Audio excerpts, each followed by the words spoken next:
Всем привет, ребят! А, Сегодняшнее видео я хочу посвятить в очередной раз эдему. Записать, скажем так, вкратце информацию по поводу эдема, который я сейчас играю, для историй. Возможно, кому-то понадобится, пригодится.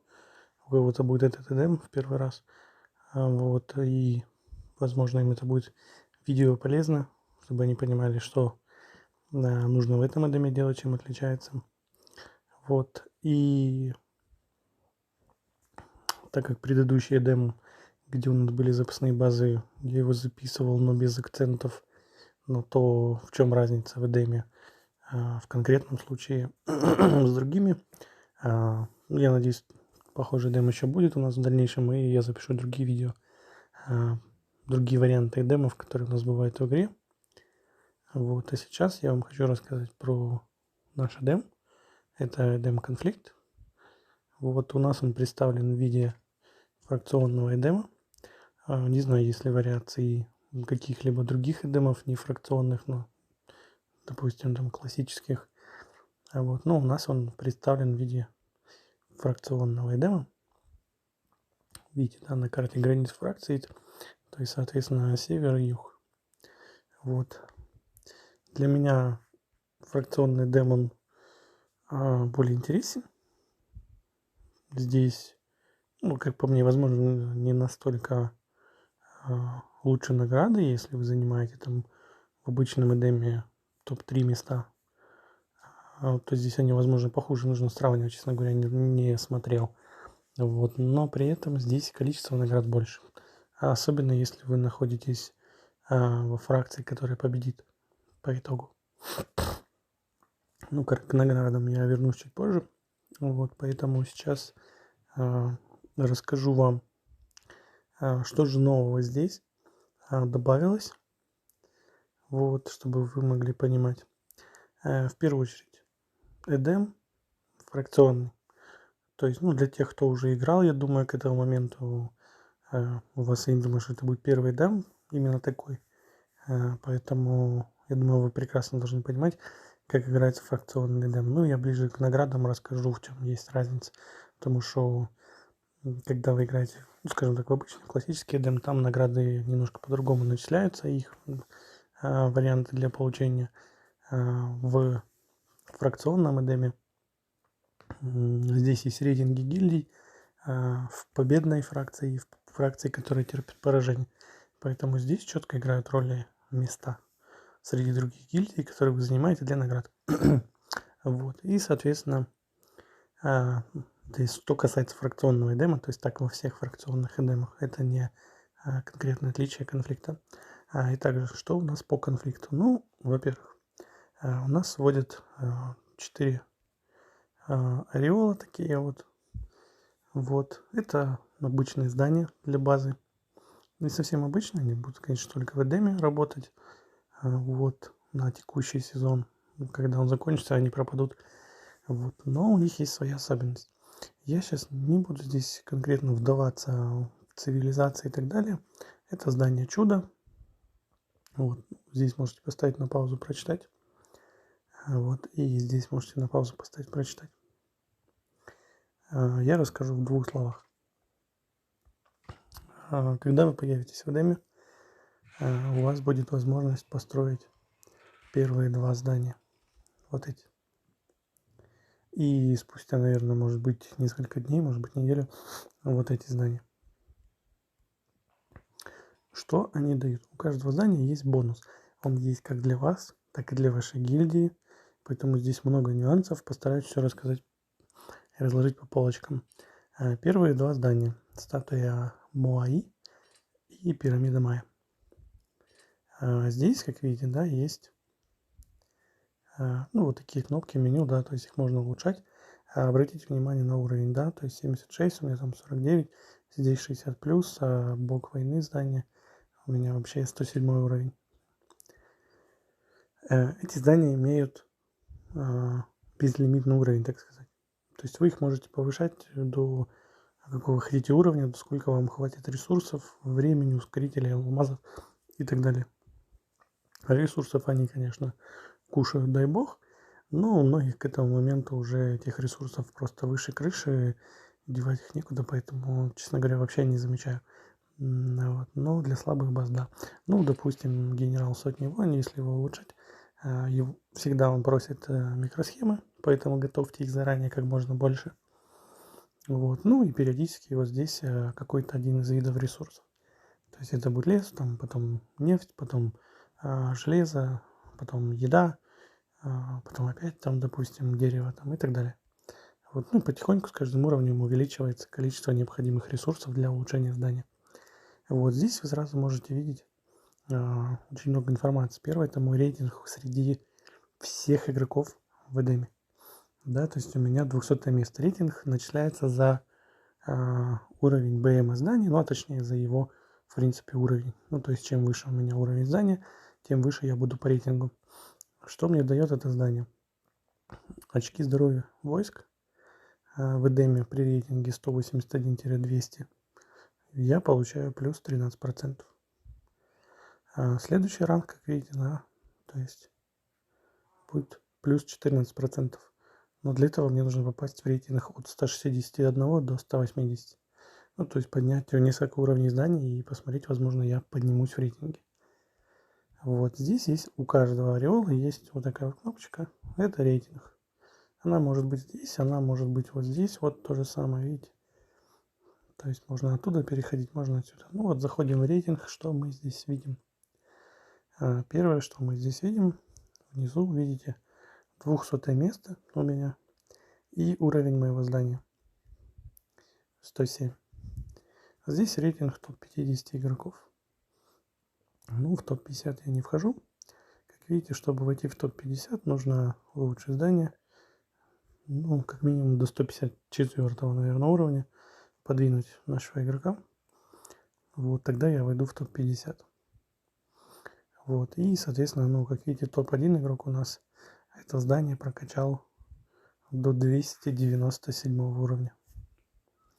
Чипов он слил, дай бог. Ну, он и наделал, я думаю, их заранее, потому что я, в принципе, чипы делаю регулярно на своей базе, и каждый день я их, в принципе, ускоряю как минимум один раз. И пока, ну, как видите, 107 уровень. Вот, ну, можно там еще поднять, может быть, грубо говоря. Ну, до конца демо еще есть время, но мне уже нет смысла. Идем дальше. Есть вот такая вот вкладочка по каждому зданию. По каждому. То есть это в данном случае по генералу сотни войн. Рейтинг гильдии. Здесь уже суммируется совокупно рейтинг всех зданий вашей гильдии у каждого игрока и его, соответственно, БМ, повышение мощи. Чем выше ваша гильдия, тем лучше награды она получает. Вот такие вот награды. Они здесь не примечательны у нас, видите. Это за наше место. То есть за каждое место лучше награды. То есть, соответственно, здесь такие, здесь будут получше, здесь еще лучше. Ну и топ-1 будет получать хорошие награды. Ну вот, допустим, я открою их, покажу вам. Вот, ну и, соответственно, вы можете увидеть еще вот такую вещь.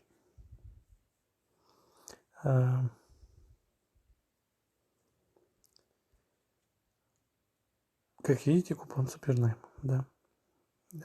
Все сразу захотят его получать каждый день, да, потому что эти награды даются каждый день. Вот. Но здесь есть один момент. Первое. Это первое место по вкладам в гильдии, в своей. И самое важное, чтобы ваша гильдия еще и была на первом месте среди всех.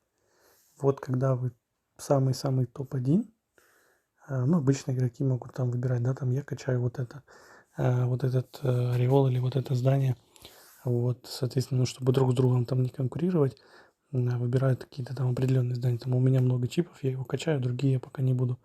Вот, ну и, соответственно, есть шанс получить, если каждый день ваша гильдия будет на первом месте. То есть вот здесь, понимаете, да? И каждый день вы будете топ-1 в вашей гильдии по этому зданию в плане его улучшения. Ну и, соответственно, как бы вот и ваши 3 купона можно получать каждый день. Купоны есть не только в первом месте, но и во втором и в третьем. С четвертого уже нет. Ну, то есть ваша гильдия может быть в топ-3 рейтинга. Если вы в рейтинге своей гильдии топ-1, то есть вы больше всех из ваших ребят в гильдии улучшили это здание каждый день, то вы каждый день будете их получать. Прикольно. Вот. Но, как видите, ресурсов нужно много, так сказать. Вот. То же самое касается других зданий. Богиня войны, рейтинг гильдии, да, тут мы на 5-м месте. Вот сейчас у нас наш R5 написал, что мы, допустим, сегодня, пожалуйста, там все накиньтесь на пирамиду Майя, поулучшайте ее, мы хотим нашей гильдии занять топ-место. Вот, но немножко за другое он просил, поэтому я сейчас вам это объясню. Но здесь у нас, мой рейтинг слабенький, 154, но при этом мы здесь уже на 2-м месте, видите, да, более 1 миллиона набрали. Ну и, в принципе, возможно, успеем догнать АН3, нет, но мы все равно в топ-3. То есть лучший игрок у нас за сегодня, который увеличил БМ этого здания, получит, соответственно, 3 купона супернайма. Остальные участники получают вот такие вот символические незначительные награды. Вы их можете получать каждый день. Все, что вам нужно, это каждый день улучшать здание как минимум на 1 уровень. То есть вы его там улучшили, поставили настройку опять, на следующий день зашли, там доускоряли, он обычно там день должен строиться, а уже после 100 уровня он около 2 дней строится. Ну, вот зашли, ускорили и получили свои плюшки. Ну и, соответственно, по моби гильдии. Здесь немного, но здесь есть серебряные монеты судного дня.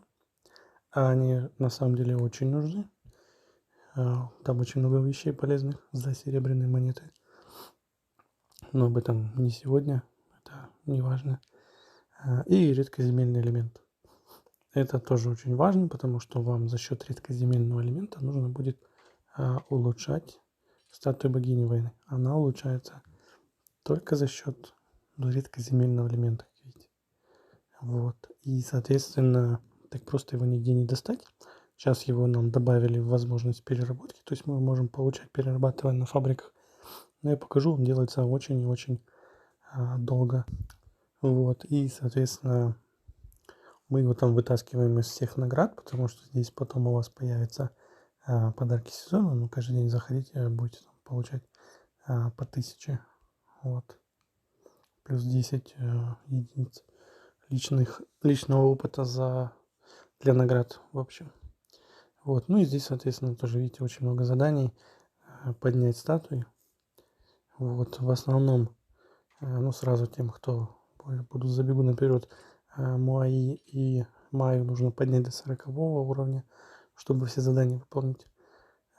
Здесь победу до 60-го, сотни войн, по-моему, до 80-го. И тогда вы все задания выполните. Ну, у меня осталось только 2 задания. Мне нужно, видите, как не хватает редкоземельного элемента. И здесь тоже, видите, много серебряных медалей. И что очень важно, здесь очень много личных очков достижений. Ну, я думаю, тем, кто уже играл в Эдем, понимает, да, что вам нужно набрать минимум 10 тысяч, либо 15 тысяч этих личных очков достижений. И поэтому все там начинают долбить плитки и выполнять эти задания там по захвату там 100 плиток леса, 100 плиток нефти там и так далее. А здесь же в данном случае за счет этих заданий в наградах развития я уже набрал себе внизу, видите, 16 930. Вот. То есть я уже 15 тысяч и больше попадаю, при том, что я плитки не особо долбил, так сказать. Я вам сейчас покажу у себя в рейтинге, я там не в топе, но при этом я не в конце. Вот, и еще одну немаловажную деталь покажу, а именно за улучшение зданий вот этих вот наших статуй или там ореолов, за каждое улучшение вы получаете очки вклада в гильдию. То есть вы поднимаетесь в рейтинге гильдии. То есть, ну, все прекрасно понимают, да, за захват плиток, за захват зданий, за убийство вражеских солдат, если вы с кем-то в Эдеме воюете, вам дают очки. Очки вклада в гильдию. Ну и вы там по рейтингу уже поднимаетесь. За эти здания тоже дают, поэтому эти здания очень хорошо вас поднимают, если вы их качаете. И большую часть своего рейтинга, ну может не больше, но хорошую основную часть своего рейтинга я набил именно за счет них, компенсируя тем, что я меньше захватываю, перезахватываю плиток. Вот поэтому на самом деле это очень и очень выгодно. Еще что есть в этих зданиях. Сейчас я вам попробую показать, но не факт, что я найду. У нас, наверное, такого нет. Уже. Может и есть. Сейчас я гляну. Секунду. Вот. Нашел я. У нас игрока, который, видите, скин его базы поменялся на скин одного из зданий чуда, которое есть в Эдеме. Плюс у него, сейчас он не в Эдеме, но у него еще появляется большой радиус. Ну, примерно там, вот такой. Ну, достаточно большой, наверное, больше, чем у города. Вот, у каждого ореола есть такой радиус. Что это означает? Ну, для начала, как это получить? Когда ваша гильдия, как я уже показывал, да, в рейтинге входит в топ-3, и вы, допустим, по какому-то зданию вошли в вашей гильдии в топ-3, а в вашей гильдии вы были номер 1 по улучшению данного здания за день, то на следующий день придет сообщение всем, что гильдия получила здание чудо, вот, и ваша база примет облик того здания, которое вы улучшали, и за которое вы взяли место топ-1. Что это дает вам и что это дает гильдии? Ну, то, что дает конкретно вам, я уже, наверное, показывал, да, то есть на каждое здание вы можете класснуть и посмотреть. Я сейчас, в принципе, пробегусь по ним. Но, когда вы занимаете топ-1 место и получаете вот такую базу, у нее появится радиус. Ну, своего рода зона покрытия, как у флага, как у, не знаю, района города, так у нее только обычно больше. Вот. И, соответственно, базы, которые будут находиться рядом с вами, будут получать определенный бонус. Этот бонус зависит от того, какой у вас ореол, то есть какое здание вы качали и в какое здание ваша база, скажем так, превратилась. Вот. Их можно будет посмотреть вот здесь. Сейчас, наверное, все я не вижу, но вот здесь есть кнопочка «Чудо».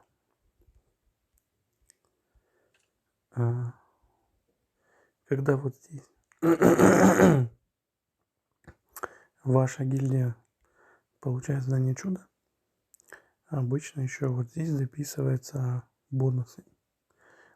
Честно говоря, сейчас уже не вспомню, что там. Это нужно будет посмотреть вот здесь. Заходим, ну вот, допустим, наш рейтинг гильдии. И, соответственно, здесь вот мы открываем. Очень важно, смотрите, я открываю свою гильдию, которая находится на 3-м месте. Если открыть 1-е место, там будет получше бонусы. Вот, ну, соответственно, то есть у них кто-то получил, допустим, это здание, ну, гильдии на 2-м месте и на 3-м. То есть 3 таких одинаковых базы становятся в Эдеме. Смотрю по нашим. Конкретно по нашим. Что дает это здание, если вы будете возле нее стоять. Ну, чтобы она была в вашей гильдии, конечно, а не в чужой. Видите, да? Иммунитет членов гильдии в пределах диапазона ореола плюс 100. Вот. Ну и, соответственно, давайте глянем топ-1. Плюс 300. Видите, да? То есть, если я буду стоять возле этой базы, мой иммунитет будет плюс 300. То есть на 300 больше. Вот. Очень удобно. Особенно, если ваша гильдия возьмет в тот момент, когда все будут там переходить на какой-то уровень плиток, допустим, не знаю, там 14, 13, и не будет чего-то хватать, или вы там будете атаковать структуру, то у многих будет больше иммунитета, чем нужно, и, соответственно, у кого его не хватало, те будут в хорошем плюсе. Вот, идем по пирамиде Майя. Но здесь все на самом деле просто, поэтому нам и написали ее качать. Она дает бонус за улучшение зданий. Вот мы сейчас на втором месте. Вот. Ну, на первом месте там будет 40%. То есть здесь какой бонус? Кто-то завтра, кто лучше всех улучшал сегодня это здание, получит этот ореол. Его база превратится вот в такую вот пирамиду Майя. Что нам нужно? Нам нужно телепортироваться рядом с этим игроком, встать возле него, активируется бонус. В пределах действия ореола члены гильдии получают 30% почета при улучшении зданий. Ну, то есть и завтра мы будем все стопудово, или там, когда, ну, скорее всего, завтра будем качать все здания и получать повышенный опыт. То есть вы активируете бонус купон зеленый на 100% эдемовский или там ДДшный. А вот у вас, если специализация открыта под зелень, под улучшение, в общем, нормально можно прокачаться. Вот. Идем к другому. Богиня. Да что я вечно. Что дает богиня? Ну, давайте с первого места. В пределах действия ореола постройка точки телепортации гильдии плюс 60% скорость. То есть возле этой базы скорость постройки телепортов на 60% выше. Ну, если вы в топ-1 и у вас есть такая гильдия, у вас есть такой ореол, такая база с таким ореолом в гильдии, вы будете возле этой базы строить быстрее телепорты. Очень выгодно и удобно, если вы понимаете, что вы с кем-то воюете, сделать такую базу, чтобы быстро с ней прыгать от какой-либо цели к другой, достаточно перспективно. Ну, то есть тут нужно понимать, как ее лучше использовать. Поэтому телепорт это важно, но смотря в какой ситуации. Если дем уже спокойно, ничего не нужно делать, то она, конечно, бесполезна. Теперь наш воин, генерал сотни воин, в пределах, то за топ-1 смотрю, да, то есть в пределах действия ореола в случае битвы на территории очки здоровья войск на этой, не этой гильдии минус 30%. Что это означает? Если база ваша с этим ореолом, ну, прыгает, так сказать, в гущу событий, где куча чужих плиток, то на всей зоне, куда она достает, у войск, у врагов, у их БТРов, подкреплений будет на 30% меньше очков здоровья. Выгодно, удобно, особенно если вы воюете, особенно если вы захватываете какую-то структуру в Эдеме, и вам приходится за нее сражаться, но зона у него не маленькая все равно, и понизить всем, порезать всем войскам врага в этой зоне 30% очков здоровья, это довольно сильно. Но опять же за первое место. За второе 20 и за третье, наверное, 15. Отлично. Вот таким вот образом данный дем отличается от обычного фракционного дема. То есть мы играем обычно фракционный, но вот с такими особенностями. Фишки удобные, прикольные, сложные, потому что нужно много почитать, посмотреть, что значит, как работает. Ну, это больше, наверное, к лидерам будет относиться. Вот. Ваша задача как игрока просто понимать, что происходит. Вот, потому что, ну, скажем так, ситуации разные бывают, и мы тоже в этот дем, когда заходили, мы не понимали, что будет, то есть, и как это все, и пока вот мы нарастили, пока мы там развивались, да, мы какие-то там здания держали очень часто в топ-3, вот, плюс мы заранее продумывали, что кто-то тратит и все ресурсы, улучшает один орел, кто-то второй, чтобы всегда быть в топе. По поводу, кстати, да, улучшений. Тоже все банально просто. Мои улучшается за счет, опять же, одного из видов ресурсов и композитов. В начале демо, когда композитов немного, сложно улучшать его, поэтому ну, те, кто покупают инвестиции там, и так далее, у них есть возможность прокачать это здание со старта довольно-таки неплохо. Но один немаловажный фактор, который я чуть не забыл именно в этих зданиях, здесь идут бонусы к производству.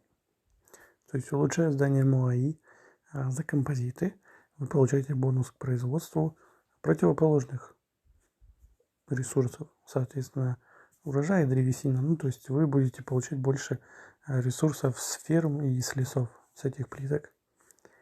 Вот. Опять же, все зависит от рейтинга. Видите, здесь у меня рейтинг 49. То есть здесь я вхожу в топ-50. В самом низу у меня 76 уровень. Чтобы дойти до топа, опять же, видите, да, кто-то психанул и, пожалуйста, вам 182 уровень. Ну, как бы этот человек явно просто теперь один раз в день улучшает это здание и имеет отсюда прибыль. Но не суть. Соответственно, я получаю на сейчас плюс 24% повышенного дохода. А это, как вы понимаете, в деме очень важно. С ресурсами проблема всегда, их не хватает.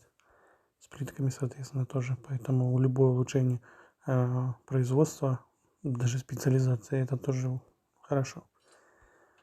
Здесь, соответственно, пирамида Майя. Но здесь я ускорить не буду. Здесь то же самое противоположно. То есть здесь мы использовали композиты, здесь мы используем образцы вирусов для улучшения.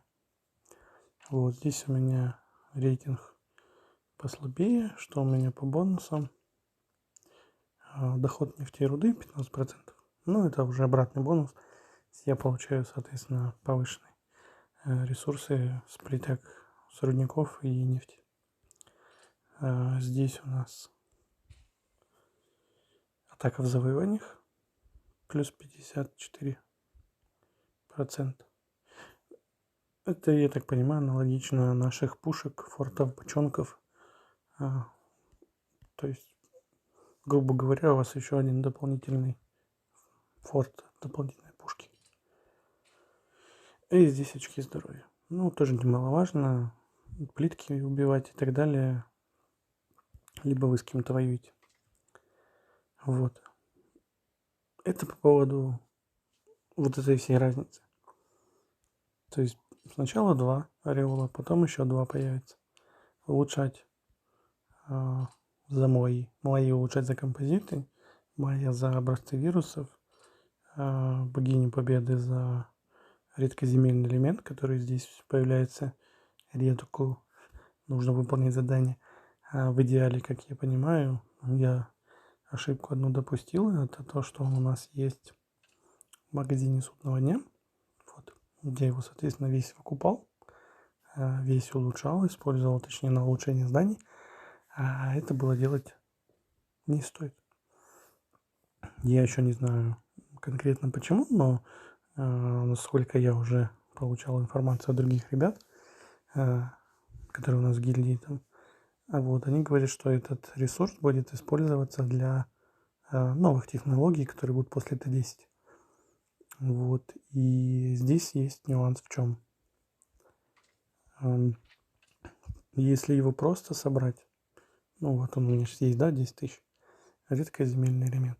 То есть в таком виде он у меня будет списан в конце сезона. То есть, соответственно, все, что я не успею потратить, у меня сгорит. Но если я его покупаю здесь, то здесь он находится в магазине судного дня. То здесь он находится, ну, скажем так, в паке. Карта обмена, видите? То есть он не в открытом виде, он именно в карте. Вот как точно так же, как карта обмена композитов. Вот я купил себе их в прошлом Эдеме. Все. Тут их миллион можно взять. И в этом Эдеме я их использовал. То есть я сразу там заводы поднял до 8-9 уровня или 10. Все, у меня быстрое производство, я быстро поднял уровень плиток. Я перерабатывал только образцы вирусов. Вот потому что мне композиты были не нужны. Я и так за миллион много чего успел. А эти я уже купил и потратил. Я не знаю, будет ли это Т10, будет ли это за этот ресурс, но если да, то я немножко протупил. Вот, ну, я узнал об этом после. То есть, если такое будет, я выпущу еще потом отдельное видео. Поэтому не спешите. Вот эти вот можете покупать карты. И композиты, и редкоземельные элементы. Но не спешите их тратить. Лучше редкоземельные элементы получайте из заданий, которые есть, да, я вам показывал. Плюс у нас ввели возможность их получать в виде переработки. Но они перерабатываются очень долго, и получаем мы их очень мало. Ну вот, допустим, из вот этого вот, ну, не допустим, из вот этого вот ресурса, а мы его получаем при любой переработке, да, то есть я ставлю, я получу 2К. Видите, да, теперь тут 3. Я ставлю вот этот ресурс, я получаю, ну, соответственно, обычный ресурс, то есть воду, железо, и получу 242 тысячи. Мне бы этого хватило с головой, все прекрасно, все супер, если бы у меня было 242 тысячи. Но посмотрите, сколько я буду обрабатывать внизу. 43 дня. 240 тысяч я буду обрабатывать 43 дня. Понятно, я здесь заполнял все 5 очередей, я их ставил сюда по чуть-чуть. Вот, там на ночь, пока, грубо говоря, спал, просыпался, там по 4, по 5 тысяч там лежит. Ну, это сейчас уже, когда у меня 5 очередей, пришлось открыть все. Вот, поэтому получать его очень долго. Ну, я постараюсь успеть это здание добить до 60 уровня, я его еще перерабатываю. Вот, сейчас пока он мне не нужен, чуть позже поставим. Вот, поэтому сделайте лучше здесь, не спешите. Использовать карты обмена композитов либо редкоземельного элемента. Не спешите. Лучше пусть они вас будут на любой вот такой случай. При том, что в прошлом эдеме у нас были такие же карты, и мы брали их на улучшение базы, второй базы. Она тоже улучшалась только за счет редкоземельных. И сейчас я думаю, что в принципе от нее толку не было никакого, кроме как задание пополучать. И можно было этого не делать. Вот, ну как обычно об этом узнаем последним. Что еще теперь здесь? Ну, кстати, по поводу вкладов, которые они дают. Ну вот давайте я вам покажу на своем не самом лучшем примере, но все равно. Итак, Моаи у меня 76 уровень, Майя 69, Богиня Победы 49 и Судный воин 107. Что мне это дало по вкладам? Вклады гильдии, ну, умеете сами, да, ребята, топ-1 под 300 тысяч, под 200. Я не настолько крут. Да, у меня 130. На плитках я сделал всего лишь за весь сезон демо. У меня сейчас идет последняя неделя. 18 тысяч, ну 20-ку я добью. Конечно, большую часть, наверное, все-таки 69 тысяч я сделал на зданиях. Ну, то есть на захвате структуры у нас гильдия занимает топ-2 в победной фракции. Мы почти 2000 очков надолбили. Мы много чего захватывали, поэтому да. Вот. Особо я не воевал. Точнее, хотелось, но пока я прилетал, всех уже спалили. Вот. И БМ здание чудо. Вот мои все совокупность всех моих зданий. Дали мне вот такой вот рейтинг, и это 42,5 тысячи очков из моих 130 тысяч. Ну, грубо говоря, не знаю, треть моих очков, с учетом того, что я плитки не долбил, хотя мог здесь не 18 сделать, а больше, то у меня вот 130, и это вклад на 45 месте. Достойный середнячок, так сказать. Вот, поэтому я рассчитываю на награды. Ну, награды, я думаю, все прекрасно понимают, почему я вернусь к первой теме, почему мне нравится эдем фракционный. Здесь есть тоже награды развития. Я получу за гильдию 40 уровня, я получу за достижение 15 тысяч. То есть 2 купона X и 100 тысяч монет. Идем дальше. Награды сезона я получаю за победу фракции. Наша фракция победила, поэтому 2 купона X и 2 купона на выбор. Это я получу, то есть уже 4 X у меня будет. Дальше здесь, видите, по местам. То есть здесь всего 10 мест. Если вы займете в списке в рейтинге у себя 11 место, вы ничего не получите. Мы получим за 2 место. И награды за победу, то есть за победной фракции. Те, кто находится в фракции, которая проиграла, то есть по сумме набрала меньше очком, чем другая фракция, они получат награды поражения. Ну, там тоже есть первое место, второе. У нас за победу, у нас будет 2 место. И я рассчитываю, что я получу награды главных сил, то есть 90, да. Но это не мои награды, вот они. И здесь будет еще 2 икса, 150 монет. То есть я рассчитываю выйти на 250 тысяч монет, на 2, 4, 5, на 6 купонов иксов и на 4 купона на выбор S1-4. Ну, а остальное я не считаю. Как по мне, довольно-таки приятный результат, много наград. Но с другими демами сравнивать сами. Я считаю, что это, ну, по иксам, наверное, по купонам больше, а по монетам я бы не сказал. Там, по-моему, за топ-3 места дают столько же совокупности монет. Вот. На этом у меня все. Видео и так получилось большим. Поэтому у кого будут вопросы по этому дему, задавайте в комментах. Чем смогу, подскажу, помогу, вспомню, постараюсь.